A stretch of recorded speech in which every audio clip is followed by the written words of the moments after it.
mayroong bansa na sagad na sa karanasan ng pananakop. Pilipinas yun. Diba? May mga sumakop sa atin. Sabi ng Espanya, dadaling ko sa inyo ang Kristyanismo. Pero, anong nangyari? Sabi naman ng Amerikano, dadaling ko sa inyo ang edukasyon.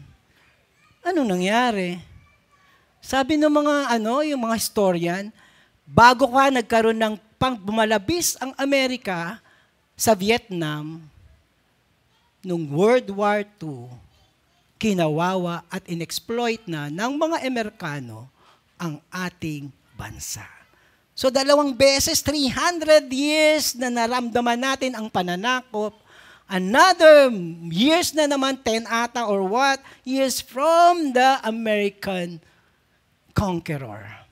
Pero nung nagkaroon ng gera ang malalaking bansa, nag-away ang Amerika at ang Japan. Saan sila nag-battlefield? Sa Pilipinas. Ginawa tayong tropeyo, kaso pag ginawa tayo ng tropeyo, ito nangyari sa atin. Kapuso po ako, kaya bahala kayo dyan. Pero seriously, nung pinapanood ko siya, kasi bata, hindi pa ako pinanganak. So yung atrocities, yung pain, yung pamilya, yung mga babae, ang narinig lang natin, comfort women now. Pero doon nakita ko, Lord, ganito pala talaga kahirap. Parang ang sense of time, nung time na yon, yung parang COVID na hindi mo alam kung buhay ka pa bukas. Ganon yung portrayal. Pero di ba sabi ng Lord, in the beginning of time, in Genesis, be fruitful and multiply and fill the earth and subdue it. Anong nangyari sa subdued? Pananakop. In fact, kahit ang mga Israelita na bayan ng Diyos, sabi niya, pumunta kayo sa promised land and subdue it. Pati sila may atrocities eh. At dahil subdued din sila ng subdued, may mas matitindi sa kanila na nag-subdued. Assyria, Babylonia. So what's happening in the world na ang sabi ng Diyos, even during creation, subdue it. Ibig sabihin, ang creation, man, you are given the task to subdue it. What happened to God's creation mandate? That man subdue the earth. This is the second week of our new series, Master Plan. Para ulitin ko lang yung sinabi ko nung Sunday to introduce our new series. Bakit siya tinawag na master plan? Kasi master ang nagplano. When we are talking about the master, we're talking about the creator. We're talking of the Lord, our God, the Lord, the one true God. Kaya master plan. Tapos anong plan? The plan that the Lord designed in the creation for man and for the earth and the whole wild creation. Kaya master plan yun. Bakit din master? Kasi magagawa to. Ang Diyos na nagplano, siguradong mangyayari ito from here to eternity. Master plan. And balikan natin, yung pinaka-quote natin, be fruitful and multiply and fill the earth and subdue it. Yung first week natin, multiply. Be fruitful, multiply. Ngayon naman, subdue it, second week. Let me invite everyone to please stand and let us again read our text for this Sunday. Genesis 1, verses 26 to 31, and it's on page 1. Tama po ba? Yeah.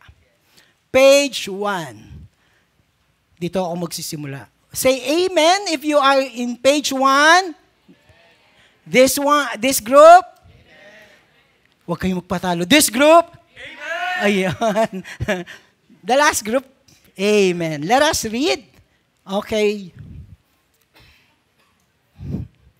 Yan. 1, 2, 3, read. Then God said,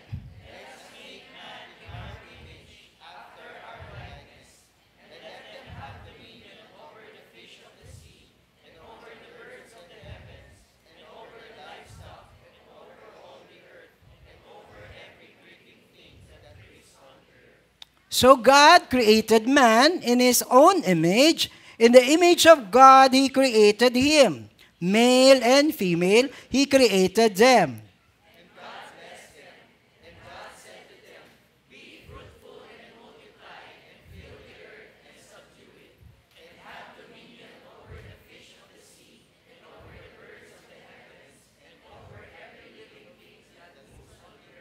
And God said, behold,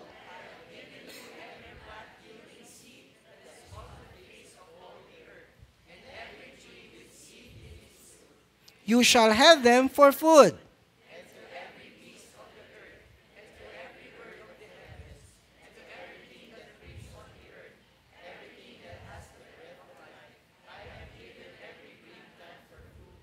And it was so, and God saw everything that He had made, and behold, it was very good, and there was evening, and there was morning, the sixth day. Father, once again, we go back to the first pages of your book, Genesis, and we go back to your mandate, why we are created, and all this creation and this wild earth ay iyong dinikha. Marami pong salamat sa matututunan namin dito. Sa pangalan ni Jesus, amen and amen. Be seated po. So the next time, merong contest ng choral reading. Ano ko kayo? Isasali ko kayo. Ang galing nyo mag-read. Anyway, dito sa Genesis 1:29, at if you would go back, at I would like to stress on verse 31, ano sabi dito? And God said, behold, I have given you every plant yielding seed that is on the face of the earth, and every tree with seed in its fruit, you shall have them for food. Wow, meron ng pagkain. And to every beast of the earth, and to every bird of the heavens, and to everything that creeps on the earth, everything that has breath of life, I have given every green plant for food. And it was so. At look at after God created so much and everything and almost completed actually His creation. Ano sabi niya? Ang remarks niya, and God saw everything that He has made, and behold, it was not just good, it was very good. And there was evening, and there was morning, the sixth day. Ito na yung parang totality, sabi ng Diyos, I created things and everything, it was very good. Pero dito mong naka-highlight natin are the birds and the plants, pero sa upper verses, makikita po natin why it is to complete, why it is very good. Actually, the major part of very good dyan ay nung nilikha niya yung tao at hindi lang basta niya nilikha, benediction niya na. Pinagpala niya na at binigyan niya ng commission or ng task or command. Balikan natin to. Verse 28, and God blessed them, and God said to them, be fruitful. Ito yung blessing, and multiply, and fill the earth. Ito din yung commission. Mayroong utos, may papagawa. And our text and our particular subject is subdue it and have dominion. Ito ngayon yung titingnan natin over the fish of the sea and over the birds of the heavens and every living things that moves on earth. Ano ibig sabihin ngayon dito ng subdued? Means to utilize for His necessities. Ginawa na ng Diyos ang lahat ng para sa tao. Land, liwanag, tubig, lupa, iba-ibang klaseng lupa. Tapos naglagay pa siya ng halaman, ng kasamang mga hayop. Tapos yung halaman, pagkain niya. So ang ibig sabihin ng subjugity is you have everything to utilize for your needs, to all your necessities. And in the necessities ay hindi kulang. It is vast. It is rich resources. Thank you, Lord. Yun yung kanyang binigay at pinlano. Kaya ngayon, pag titingnan natin, meron tayong industriya ng agrikultura, ng fisheries, ng animal industries, ng forestry, ng mining, ng geographical researches. All these things are embedded in God's plan for all creation with man subduing it. Kaya all the vast natural and even human creation or resources are given by God to man for His resources. Kaya tayo ay created by God. So tayo ay mayroong human resources galing pa rin sa Diyos. So, ang subdue dito ay hindi lang basta, akin na to, it is to make them fruitful, yung mga halaman, to multiply and fill the earth in growth and abundance. So, makita natin, provided by God. And also, the blessing and command for man to be fruitful is incomplete. O sige, magpakarami kayo. Hindi niya yun basta magpakarami. Kasi in-reinforce ng Diyos, ang tawag niya, ang blessing niya ng fruitful, the man to subdue it. Hindi lang to utilize. Alam niyo pa ang ibig sabihin ng subdue? Authority. Tingnan niyo sinabi, subdue and have dominion over creation. So hindi ka lang basta walang karapatan. Ikaw ay may kapangyarihan. Subdue it. Subdue. Kaya ang masusunod, hindi dapat tayong natatakot sa leon, sa butike, sa ipis, at saka... Kasi ikaw yun. Mas mataas kang uri ng nilalang ng Diyos. And if we have to look at this, na itong subdue, ang ibig sabihin niya is, actually, hirap na hirap ako kasi iba na yung konotasyon ko ng subdue. Sobra. Nung inaaral ko, Lord, talaga ba subdue? Di ba parang ang controlling nun? Di ba parang ang yabang? Pero ang totoong meaning niya, in the cleanest, malinis na, subdued. You have authority. Nung pinlessing ka, gagawin mo to, pero may kapangyarihan ka over all these things. It's a strong word, meaning subjugation. Di ba? Subjugate, ikaw ang mataas. Pasailalim mo siya sa iyo. Ang mga hayop, ang mga halaman, kahit ang tubig, to power. Man's authority over the creatures of the earth. Meron siyang authority. Ikaw ang highest, tayo ang highest creation. You have authority to all creation. God gave man to exercise His power, His supremacy over the animals, including the beast. Man was commissioned by God to subdue the earth. When we go back in Genesis 2, para mas maiintindihan natin ano pa ang ibig sabihin ng subdue, you are provided, amply supplied. You have authority sa lahat ng creation. At dito makikita natin, why is the logic? Nung sa Genesis 2 verse 5, when no bush, parang isipin nyo, nitong time na to, nung nire-capture ng Bible, wala pa, lupa lang. Tapos pag ang lupa walang tubig, para lang siyang buhangin, para lang siyang desert, sabi ng mga Bible scholars. Kasi wala pang bush of the field was yet in the land, and no even small plant. It's just sand, or it's just land of the field had yet sprung up. For the Lord God has not caused it to rain. Wala pang rain. So hindi nga, walang tutubo, walang tubig, walang vegetation. At saka ano pang wala? There was no man to work the ground.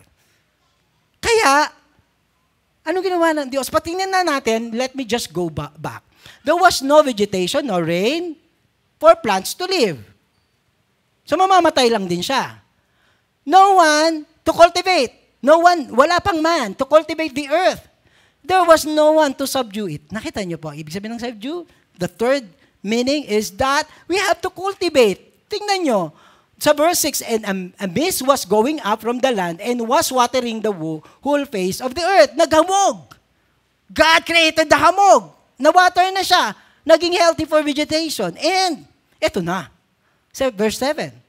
Then the Lord God formed a man of dust from the ground and breathed into his nostril the breath of life, and man became a living creature. And the Lord God planted a garden in Eden in the east, and there he put the man whom he had formed. Subdue is to cultivate the resources, to cultivate the land. And the Lord God took the man and put him in the Garden of Eden. Anong gagawin? To work it and to keep it. Ang subdue ay hindi katamaran. Akala natin walang work sa paraiso. Kasi ang mindset natin ng paraiso, wala, tatakbo lang ako. May papakain. Hindi siya one tamad. O, hindi alam na ng mga bata yung one tamad. Nga sa ilalim ng puno ng bayabas hanggang ang bayabas ay humulog sa bibig niya. It's not that. Anong sabi dito?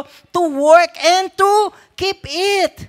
So paradise is no place of indolence or katamaran and self-indulgence. Kaya di ba ang isa sa paraiso tayo, gawin natin ang gusto natin. That was not the idea of God. There is work. There is keeping. Ayun ang ibig sabihin ng subdue. To cultivate, to improve his surroundings, the earth to provide the necessities of life. May provision, pero i-improve mo yung surroundings mo. That is subdued. Diba? Anong mangyayari sa lupa kung hindi mo tataniman? Ang lalabas dyan ay talahib. Kakain mo ba yung talahib? Hindi. So you need to plant. At hindi lang yun, ipoproteksyonan mo pa din yung mga halaman at hayop na nandoon sa iyong paligid. That was the plan of God. Kaya hindi lumikha ang Diyos ng mga tamad. That's subdued.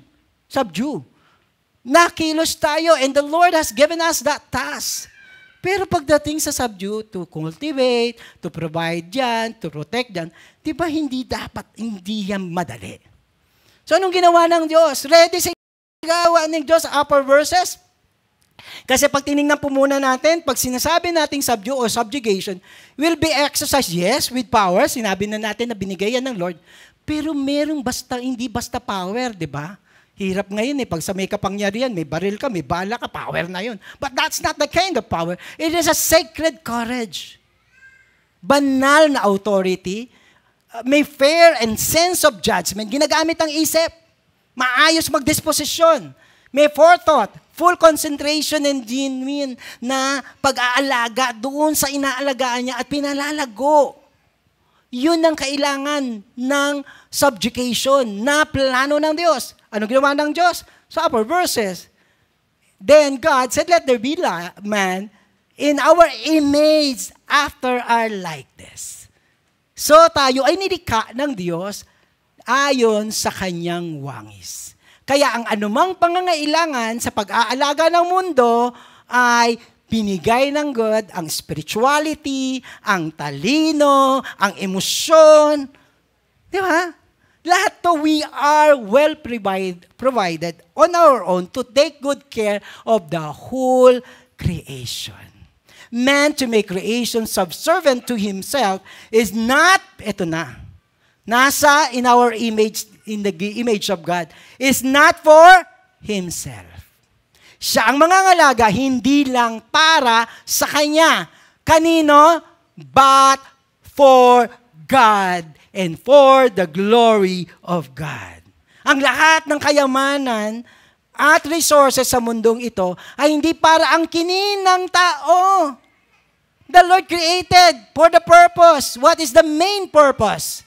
Is for His purpose and to glorify Him. And when man was created to take good care of all these things, it was also aligned with the purpose of God. Kaya in His image. So dapat hindi yun nawawala. Creation declares the glory of God and man cultivation or stewardship of the earth is for God's glory. Tingnan mo, hanggang ngayon, when you look at the heaven, it speaks of the glory of God. Tapos pag tinignan mo yung magandang mga tanawin, tapos inayos pa ng tao, dobling glory to God yan. Greater glory to God. Ang ganda ng plano ng Diyos. And out of the ground, the Lord made to spring up every tree that is pleasant to the sight and good for food. Along dun sa garden, meron mga puno na binigay na ng Diyos for His provision.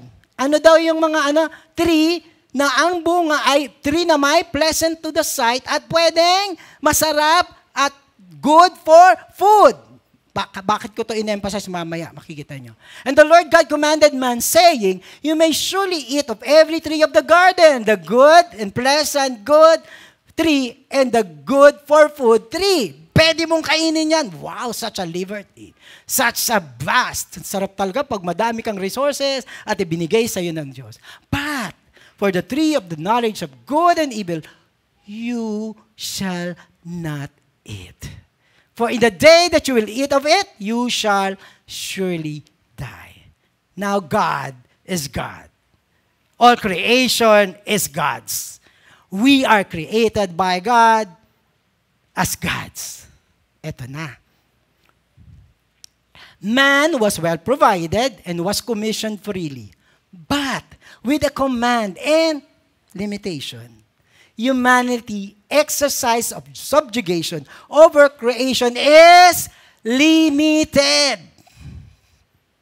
As God is the ultimate nagdodomain, authority. So, kung ikaw ay tagapangalaga, hindi ka ang master, wag mong abusuhin. That was, in fact, one of among the many highlights ng forbidden food. Yan. Because God holds humanity under Him, man is actually accountable for his exercise of authority. Eto na po tayo. Last week, ang ano natin ay ang iconic Genesis 3.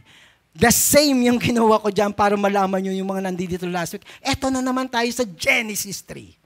Ano sabi sa Genesis 3? Eto na. So when the woman saw that the tree was good for food, di ba meron namang iba? Good for food. And that it was delight to the eye. Di ba sinabi din yun? Yung pwedeng kainin. Takang-taka talaga ako. Meron naman pala. Bakit kaya naakit siya sa tree of the knowledge of good and evil?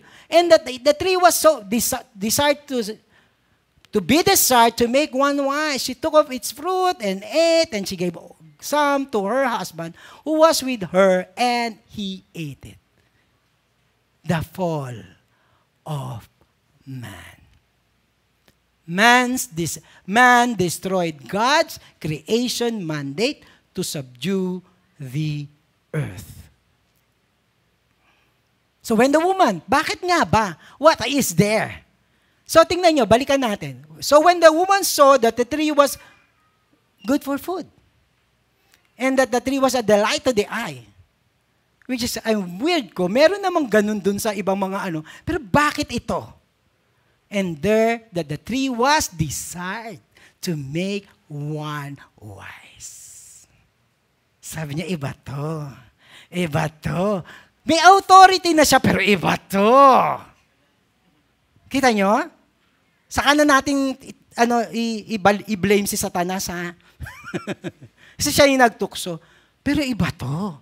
Tapos ang worst pa niya, she took of it, fruit, and ate, and also she gave some to her husband who was with him, and he ate. Ito yung si Satanas. Ito na siya. But the serpent said to the woman, you will not surely die. For God knows that when you eat of it, your eyes will be open. And ito na po ang dahilan ng lahat. You will be like God, knowing good and evil. With all the blessing and the vast resources, yung tao, nung binigyan ng command, ayaw ng command. Kasi, anong sabi niya? I want to be like God. Ba't tayo nahihirapan ngayon? Dito sa Genesis, plenty. Bakit tayo naakit?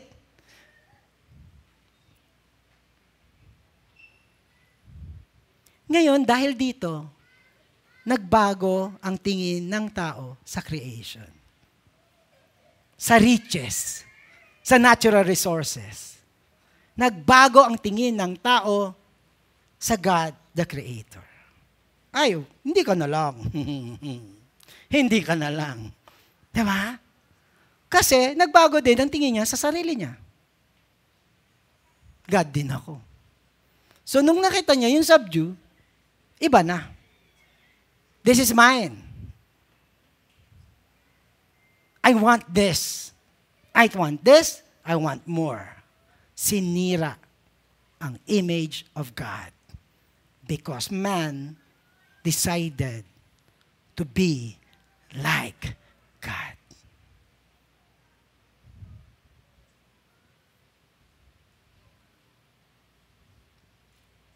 The divine subdue. Yung divine, yung tamang in-explain ko kanina, nasira na siya. We're lost, saan nawala? In the heart and in the hands of man. Man now becomes the owner of the riches of the earth. Akin to. Hindi na kay God. Akin to. Hindi na ako just steward. Hindi na ako katiwala. Akin to. Subdue is no longer a sacred responsibility and privilege, but become greediness to take the most, if not everything, from God. Subdue now is greediness. At sinong kinukuhanan nila? Walang iba kung hindi ang Diyos na may likha ng lahat. It is now to conquer the land, not to enrich the land, not to multiply, not to develop, to take it as His own with power. Kaya ngayon, balik tayo sa opening ko kanina. Bakit ang Pilipinas ay paulit-ulit na sinasakop? Amin to, teritoryo niyan, hindi, kukuhain namin yan sa'yo. At hindi lang yung Pilipinas, nung panahon ng Espanya, nung panahon ng Amerikano, nung panahon ng Hapon, hanggang ngayon, agawan sila. This is what made our earth, this one, akin yan, sakupin yan, at hindi tumitigil. Hanggang ngayon, meron pa tayong mararaming away, labanan sa pananakop at agawan ng lupa. At dahil in-exploit na ng tao ang resources, sige na, mina ka pa dito, mina ka pa doon. Yung forestry na dapat magsusustain sa atin, anong nangyari? Bakbakin natin yan, pera yan. Umiyak ang earth because of the exploitation of man. And they exploited it for their own benefit. Pera lang yan. Look at greediness. When man fail to honor God and to obey God. At hindi man tumitigil eh. Being rich has never stopped anyone from being greedy. Nakakita na ba kayong tumigil? O eto to, yumaman na. Eh dahil nasanay na sa pagyaman, tuloy nag-accumulate ng resources, ng riches. At habang dumadami ang tao, dumadami ng mahihirap. Kasi ang mga resources nasa mamakapangyarihan. Look at the earth right now. At sinira ng mundo sa kasakiman niya, sa exploitation niya, ang climate. Everybody is affected by climate change. Nagugulat ka ba na sa panahon ng hindi rainy season, bagyo. Sa panahon ng mainit, ang lamig. These are all happening all because we, the earth and man, destroyed the mandate of God. Anong description ni Paul sa kalagayan natin at ng mundo ngayon? 20. Chapter 8. For the creation was subjected to futility. Naging nawalang saysay siya, not willingly, but because of Him who subjected it. Si Satanas at yung tao. Sino naglagay sa futility, sa corruption sa mundo? Tao. For we know that the whole creation has been groaning together in pains of childhood. Alam niyo ba kung tinatanong niyo si Earth? Umiiyak na siya. Look at all these calamities and everything. Iyak yan. Hinagpis siya ng mundo na patuloy na sinisira ng ganid na tao. Sorry for my language. But indeed, this is the cry of the world. And not only the creation, sino pang nahihirapan? But we ourselves, the whole creation was subjected to vanity and the bondage of corruption. All because greediness, selfishness, and lording ng sarili niya. Nangyari ito lahat. Nasaan si Kristo? Sa lahat ng mga ito. He was there even before we were created. He was there even before the world exploited the earth. Colossians 1 says, He, Jesus Christ, is the image of the invisible God. Dinestort ba ni Jesus Christ? No! He did not destroy the image of God in Christ. Salamat! May isa na in the image of God. The firstborn of all creation, ibig sabihin, this is na sinasabi to, He was created. Bago pa tayo, andun na siya. This is our God. For by Him, all things were created in heaven and earth, visible and invisible. Christ is the Creator. Yung Diyos na sinasamba natin, yung Diyos na pinakakilala natin sa ating sarili, sa ating anak, siya ang may likha ng langit at lupa. Siya ang nagbigay ng buhay sa ating lahat. This is our Christ.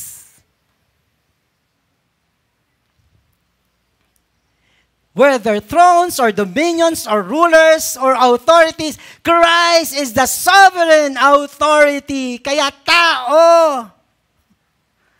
wag kang Panginoon, wag kang magmalabis. You cannot control everything, but your dominion is beyond o sa paa ng overall dominion ni Christ. No power on earth, no throne on earth ang higit sa Diyos na tinanggap natin, sa Diyos na sinasamba nating sabay-sabay. All things were created through Him. He was the Creator. And what? For Him. He is the end goal of all these things. Tapos agawin ng mundo.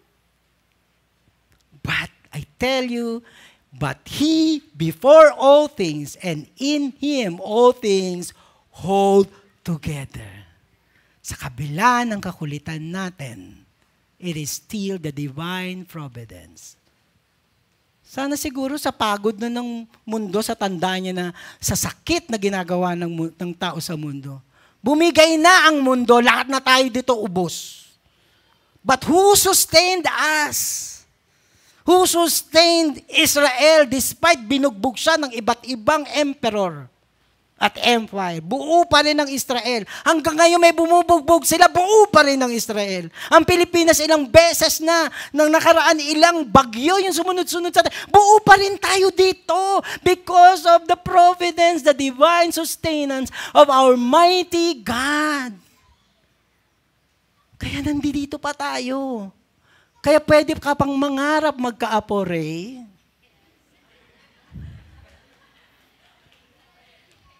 Di ba po? Because God, everything holds together. Jesus Christ restored creation. Palakpakan natin si Kristo. Thank you, God. And not only that. Verse 18 of chapter 1, He is the beginning, the firstborn from the dead. Bakit niya sinabing firstborn from the dead? Eto na po. In restoring the whole creation, in restoring every one of us, He make peace by the blood of His cross. Firstborn from the dead. Ibig sabihin, nagsakripisyo siya. Anak, Luke, ang galing. Yung sinabi niya, grabe, hindi ko nabuo yun. Nabuo ni Luke.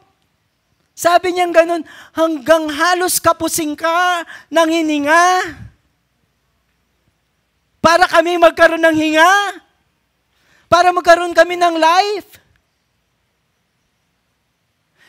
Because He is the firstborn from the dead. Namatay siya. At una siyang nagkaroon ng resurrected life. So we could have. Kaya sa firstborn, susunod tayo. He was first in creation. Di siya nilika. Wala pa tayo, nandun na siya.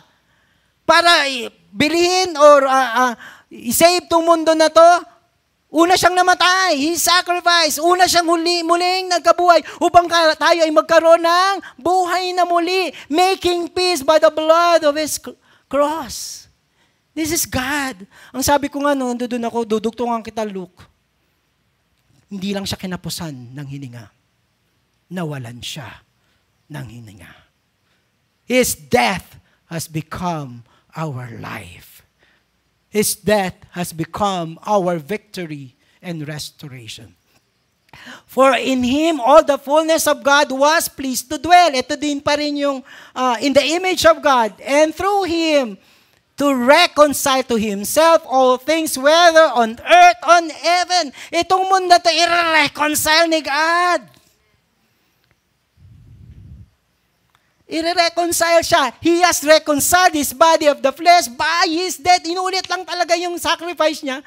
Pero sabi dito, He will reconcile this earth created by God with the full purpose, beautiful, vast, and God will reconcile all this. Ba't reconcile? Kasi nagkasala tayo sa Diyos Ama. So sabi niya, mamamatay ako, babayaran ko kasalanan ng mga taong makukulit at ganid. Kaya we can't have reconciliation with the Father. Kaya nga tayo nakakakanta kanina eh. It is all because of God reconciling us to the Father. Reconciling everything on earth in heaven. Nakakatawag tayo sa langit. Umaabot yung boses natin sa langit because God reconciled us to the Father.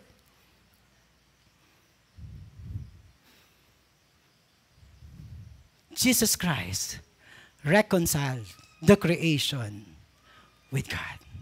And which primary creation God reconciled and restored.